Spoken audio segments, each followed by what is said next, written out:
पादारविन्दशतकं 61-70।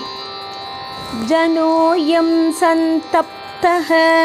जननि भवचण्डांशुकिरणैः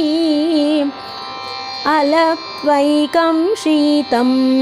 कणमपि परज्ञानपयसः न तमो मार्गे पान्थस्तव झटिति कामाक्षि शिशिरां पदाम्भोजच्छायां परमशिव जाये मृगयते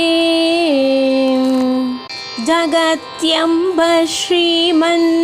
नखकिरणचीनांशुकमयं वितानं पिब्राणि सुरमुकुटसङ्घट्टमशृणि निजारुण्यक्षौमास्तरणवति कामाक्षि सुलभां बुधैः संविन्नारी तव चरणमाणिक्यभवने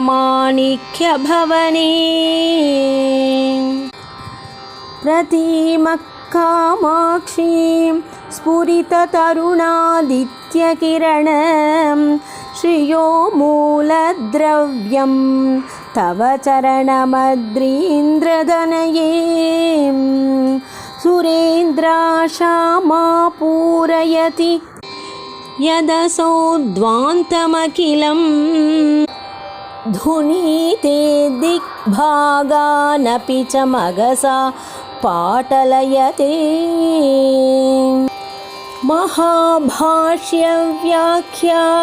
पटुशयनमारोपयति वा स्मरव्यापारेर्ष्या पिशुननिटिलं कारयति वा द्विरेफानामध्यासयति सततं वाधिवसतिं प्रणम्रान् कामाक्ष्याः पथनलिनमाहात्म्यगरिमा विवेकाम्भस्रोतस्नपनपरिपाटी शिशिरिते समीभूते शास्त्र स्मरणहलसङ्कर्षणवशात् सतां चेतः क्षेत्री वयति तव कामाक्षि चरणः महासंवित्सस्य प्रकरवरबीजागिरिसुते तथा नो मन्तारस्थपक परिपाटीं नखरुचां वगन्दीप्ता शोणाङ्गुली भटल चाम्पेयकलिकाम् अशोकोल्लासं नः प्रचुरयतु कामाक्षि चरणः विकासी वासन्तः समय इव ते शर्वदयिते नकांशुप्राचुर्य प्रसृमरमरालालिधवलः स्फुरन्मञ्जीरोध्यन् मरकतमः शैवलयुतः भवत्या कामाक्षीं स्फुटचरणपाटल्यकपटः नतः शोणाभिख्यः नगपतितनूजे विजयते धुनानं पङ्कौघं परमसुलभं कण्टककुलैः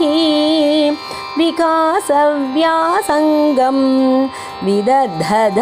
पराधीनमनिशम् नखेन्दुज्योत्स्नाभिः विशदरुचि कामाक्षि नितराम् असामान्यं मन्ये सरसिजमिदं ते पदयुगम् करीन्द्राय दृह्यत्यलसगतिलीलासु विमलैः पयोजैर्मात्सर्यं